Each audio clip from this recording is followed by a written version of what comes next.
Okay, I think I'm on here. Now,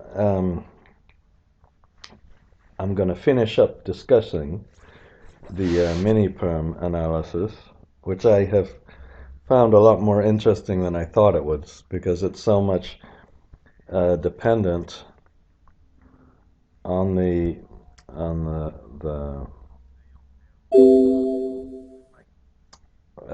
type of refinancing structure, and this was a lot more complicated than I thought it would be.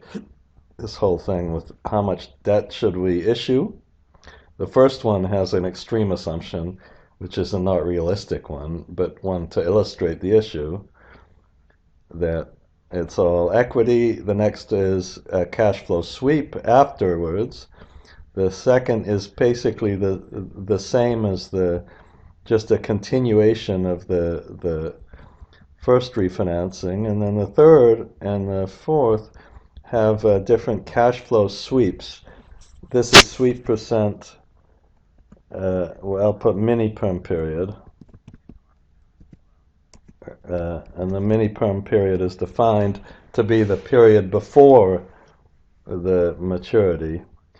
And then we tried different loan to values. Now, these loan to values are higher than the original loan and actually serve to increase the loan. But then we could also have cash flow sweeps associated with these. These cash flow sweeps could be for different periods. So if I put, for example, this one, we get a starting in year 4 to year 7, we have to sweep some of the cash flow, and we sweep 100% of it.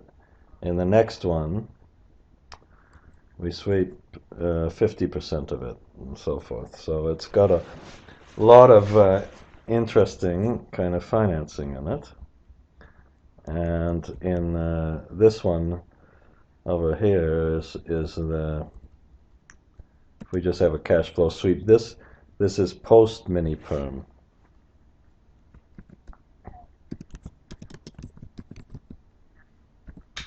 Now I probably should have we probably should have put these together and formatted it a little bit differently. Now, just so you really understand this, I don't know, it's not very clear really, but the first section, oh shit, well, I'll leave it like that. This is the uh, this is the debt sizing and the debt analysis, just to find out what the debt amount is and what the debt repayment would be for the mini perm portion of the loan. So it's got kind of all the rest of the stuff we've done. I just press shift alternate right arrow. So then we do the mini perm financing in a separate section. Okay. And I had to add some switches, and I think that there's an important switch here. Again, let's make a little column for pre and post mini perm.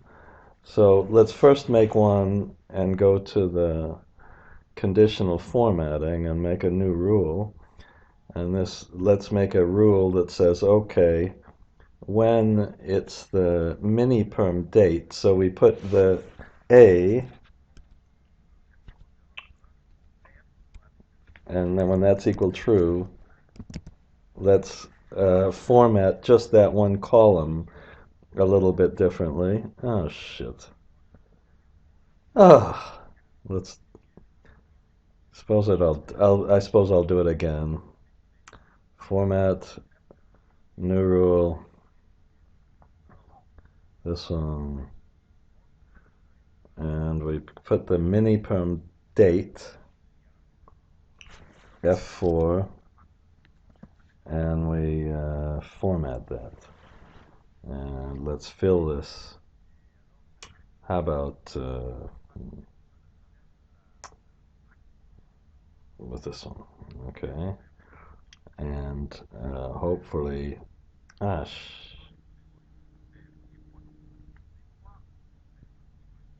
did I? Well, let's just look at this. I'm gonna take my time here.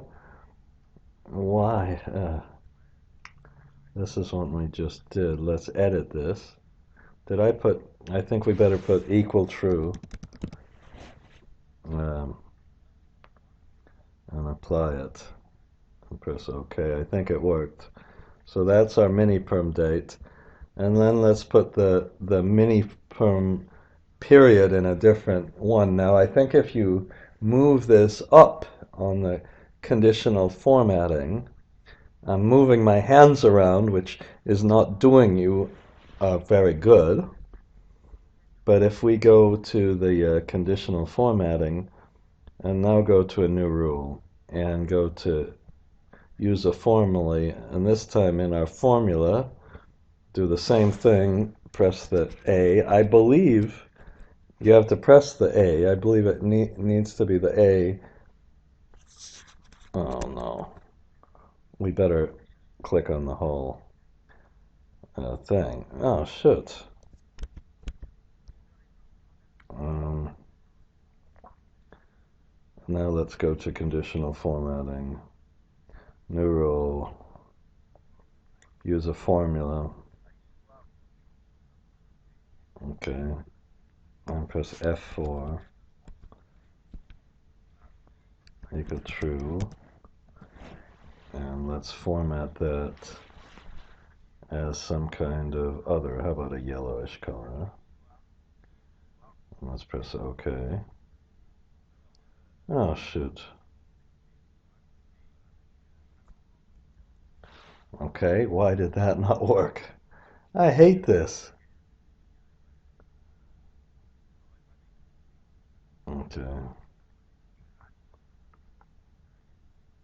And I didn't. That's the mistake I made. And then this time, actually, this was true, and then we have the refinancing period, and then it stops, so we can kind of see really what's happening here. I don't know if that was worth it for you, but it's gonna hopefully make things clearer when I try to explain things, so you can see all the refinancing here, and then all the uh, other things. Now, if we want to make a graph, what happened to this graph? Oh, I suppose to get this graph we have to put it back. Okay, now to make a graph here, let's put a 1. Now, hopefully if I press Shift Control R it works. I have a little thing here that if it's past 100 it doesn't work. Okay. And then to make the graph, I think it's kind of a good idea to generally take things from the cash flow waterfall that don't have subtotals. Perhaps we'll go here. Okay, so CFADS, Miniperm, and we're going to not take the net cash flow subtotals and not the final ones. So let's go and first put the Miniperm repayment. Let's put the post Miniperm repayment and the interest. Now somebody might argue, well, if wouldn't we have to be risking a new interest rate? Well, you might, if you make an interest rate swap, that agreement should be separate and apart. So you should still be able to lock in the interest rates. Somebody could argue with me on that one, I guess. So then we have the mini perm during the refinancing. and then we have the post Miniperm, and then we finally have the, oh, so we have two sweeps and this, and now let's just get the CFADS, then we can get these three items, Control D, and finally these two items. So we can kind of see all the sweeps. And I have no idea how this is going to look, but right now we'll press Shift Control R, and we'll press F11, and okay. It seems that we have a problem with this one, and I suppose I'm going to leave it for a minute till I find out why. So this interest looks like this is interest. Looks like we didn't pay off the right amount of debt, you know, and okay, we have the, what,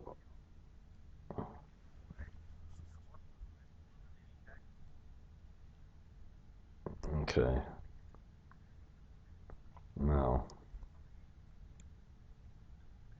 okay, this refinancing with sweep is going away. No, I'm not gonna go away quite yet, because it might be, that wasn't very funny, but I might not have it in another file. Okay, that wasn't a good idea to delete it. Okay, and then let's see what's happening and why our interest is going down to 0. And we obviously have some possibility that if we have a sweep, these repayments on the first, we should I'm trying to think if there's a problem of us putting it the minimum at the end or the beginning. I believe that would be okay. Okay. So now we fixed that one, and it's a logical error, and that was certainly an error. So now we see this. Now I think if we right click and we change the series type on this one, let's make this just a line, and then let's make this a stacked area. Okay, and so we can kind of see what's, oh, there's another one. Okay, I hope this is it. And that's so this one, it looks like we have a cash flow sweep. Hope we do. And we can see what's happening after the Miniperm and what we're paying. And let's move this to the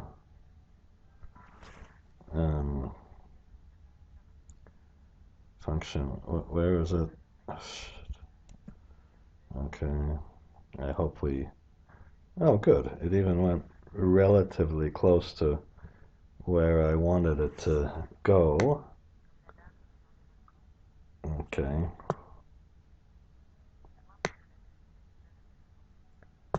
Okay. Oh, shoot. Okay. Is that...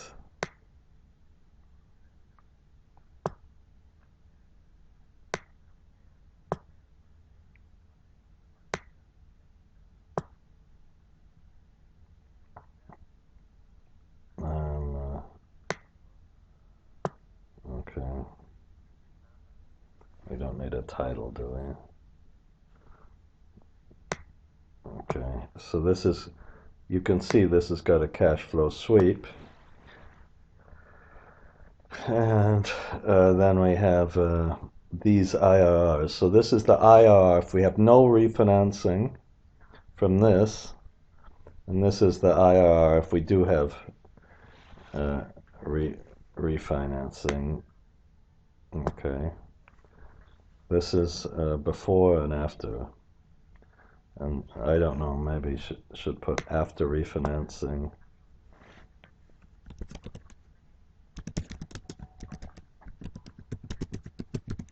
And this is before.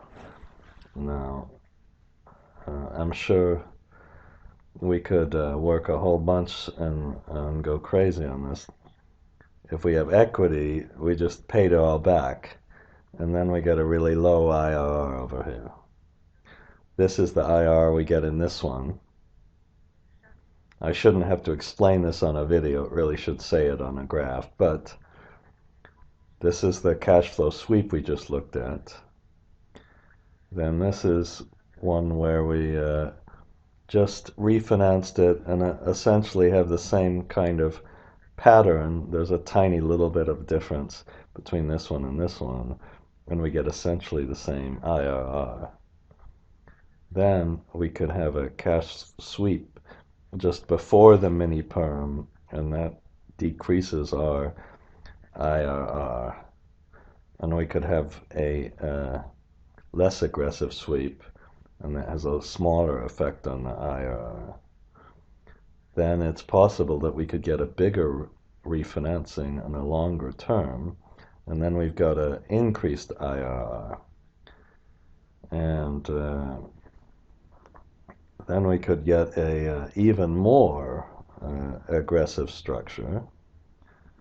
Okay, and this is somewhat in between, and then we might have to have a little bit of a cash sweep, and that would reduce it. So this issue illustrates some of the issues. You can see there's a very wide disparity in the IRRs. Okay, now we could also use this model to evaluate what happens if we have one of these bullet repayments where the whole loan is not paid off. And I'm gonna save this file for a minute. Okay. And I'm gonna pause just for a minute.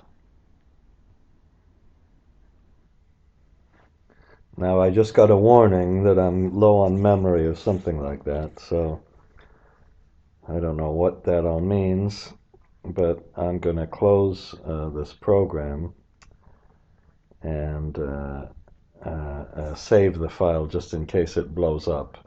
And I'm going to put this evaluation of a bullet repayment, which will use the same thing. So look at this soon.